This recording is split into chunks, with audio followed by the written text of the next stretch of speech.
Welcome back, Interior Sports fans. Joe Cook here to get your weekend started with some local sports this Friday.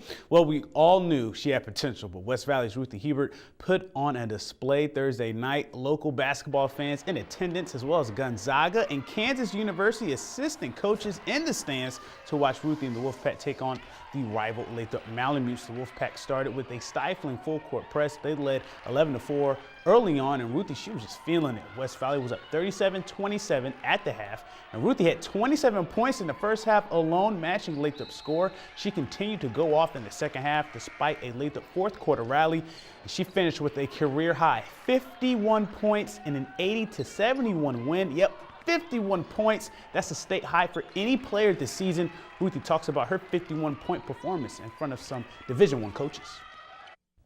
Yeah, I felt really happy. I got rebounding. I didn't have short of breath today, and yeah, I felt really good. I just want to win, and it helps if we win in front of coaches. And I tell my team that, I mean, they're not just here to watch me, they'll watch other girls too, and recommend them to other colleges too. So we all play for that, and we all play because we have a dream to win state this year, and that's our goal. In the boys' game, it was a barn burn. The second meeting between the two rivals went into overtime.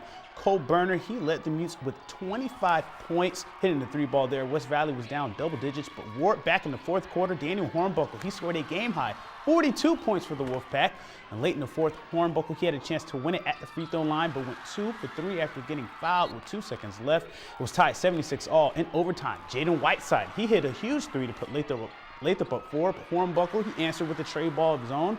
And with a minute left in the game, Charles Suttoff's putback ties the game 83-83. But Whiteside, he hit 2 clutch free throws with 20 seconds remaining. He finished with 22 points. West Valley, they had a chance with 2 seconds left, but Curtis White Jr., he breaks up the pass and gets the steal. And Lathrop wins 85-83 in overtime and improved to 2-0 in the MAC. Yeah, I mean, it's a pressure game, big rivalry game, so I think we knocked down basically all of our free throws in overtime, and that's basically what won us the game.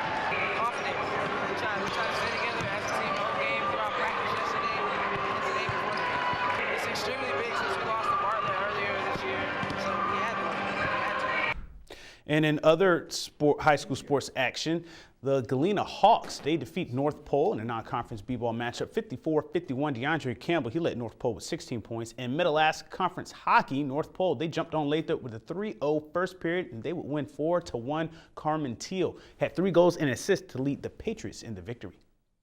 Fairbanks Ice Dogs were pumped to open a very festive Stick It to Cancer series on Thursday night. Fans were greeted at the door by Darth Vader and stormtroopers and more. The first period, though, it would actually go scoreless, so the dancing flash mob, the first intermission in the jersey auction, that was the entertainment. The second period was bookended by goals from both teams. Adam Lovick, he warmed up the Cooley Region Shield. Then the long firm of Orville, Hetz, and Madry made it a 1-1 game at the end of 2 periods. Both teams, they would trade goals again in the third period. This game will go into overtime tied at 2 apiece. After a scoreless OT, it went to a shootout.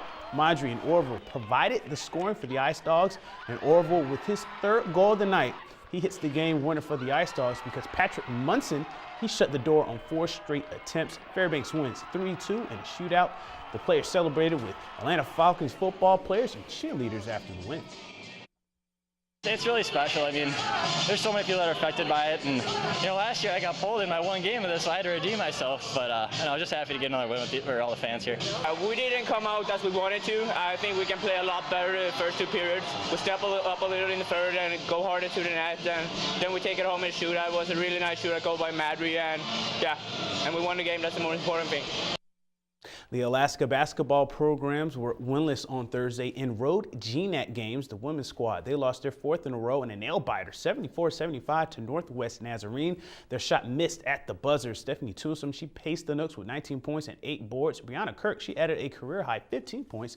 The women, they will face Central Washington on Saturday. And the men's team, they fell to Simon Fraser 71-79 for their 6th straight loss.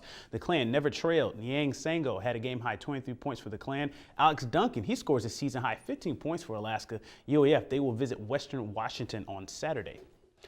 And now we close out with the play of the week. This one comes from the Monroe Faithful. They voted in large numbers. Ryan Michelle, the freshman for the Rams, scores one of Monroe's 5 goals in a big win over Delta last week. It goes in off the shoulder of goalie Drew Renaud, who's having a great year. But Michelle, he gets the goal and the play of the week. To pick the next play of the week, watch for the I5 Interior Top 5 plays on Mondays during the weekend recap. And a last note, Saturday from noon until 2 p.m., you can meet Allie Zirkle and Alan Moore. They'll be at the Verizon Wireless store on 427 Merhar Avenue for a meet and greet. But that'll do it for Sports Tonight. Mike Schultz is next with your full weather forecast, and we'll catch you next time.